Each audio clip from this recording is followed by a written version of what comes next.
Mes Hilgers pilih timnas Belanda ketimbang Indonesia, begini respon PSSI. Namun sebelum lanjut, pastikan kalian sudah tekan tombol subscribe. Kalau sudah, mari kita lanjut. Nama Mes Hilgers belum juga mengirimkan dokumen kepada PSSI untuk diproses pergantian warga negaranya menjadi warga negara Indonesia. Sejauh ini Mes Hilgers Ragnar Oratmangun juga belum mengumpulkan dokumen. Sementara dua pemain keturunan lainnya Jordi Amat dan Sandy Walsh sudah diproses ke Menpora. Dalam wawancara terkini, Mes Hilgers mengaku memang sudah ditelepon langsung oleh Sintayong. Namun pemain FC20 itu menyerahkan segala urusan itu kepada agennya. "Ya, saya memikirkan itu soal peluang bela timnas Indonesia," kata Mes Hilgers. "Itu bagus untuk sosial media, benar, karena dari followers 5.000 atau 6.000 sekarang 40.000 atau lebih." Mes Hilgers memang menyatakan berminat membela timnas Indonesia, namun di sisi lain ia juga harus fokus karirnya di FC20.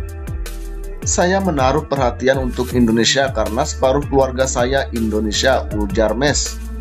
"Tetapi saya masih merasa seperti saya bermain untuk 20, saya perlu fokus ke situ.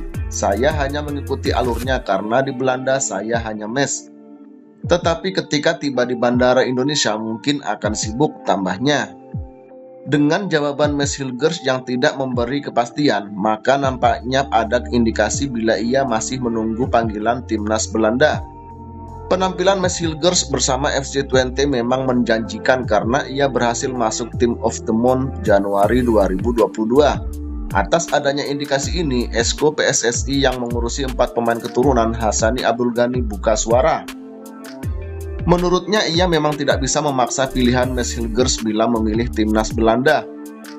"Kalau dia pilih timnas Belanda, seharusnya kita legowo, harus bangga," kata Hassani kepada wartawan termasuk bolasport.com. "Iya kan, itu buat karir dia dan lain-lain, harus kita akui. Tetapi kalau nanti pilihannya ke Indonesia, kita juga harus menjaga itu, kepercayaan yang diberikan kepada kita," tambahnya. Hassani mengungkapkan bila sejauh ini ia berkomunikasi dengan agennya bahwa Mes masih berminat dengan timnas Indonesia. "Saya nggak tahu karena saya juga nggak pernah nanya langsung ke Mes," kata Hassani. "Jadi yang saya tahu apakah dia masih berminat jadi WNI, dia bilang masih, itu saja. Saya nggak mau kepo juga kan, ngapain kepoin orang," tambahnya.